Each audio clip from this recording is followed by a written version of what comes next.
Assalamu alaikum, barkanmu da sake saduwa a sabon bidiyo. Zan yi bayani yadda ake saving contact kamar yadda mutum ya yi joinin contact ɗin aka turo file bai san yadda zai yi saving ɗin contact ɗin da ke cikin file ɗin ba.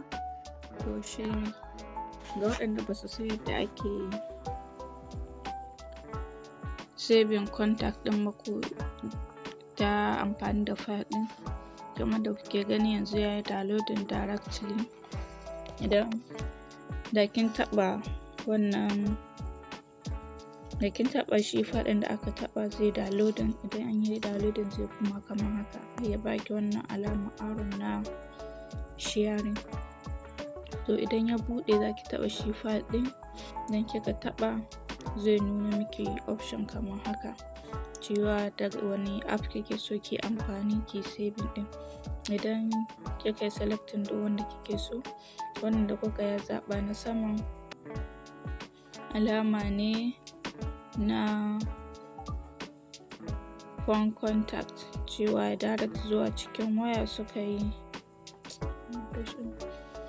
Wannan kuma na gefen contact ɗin ɗaya na Google contact ne, in kuma phonics ɗin za ka yi amfani a matsayin kamar file zai kasance kamar da kuka an sa text reader. A haka zai duk wanda kake hanyar da kake ra'ayin kai saving ɗin haka za ka zaɓa.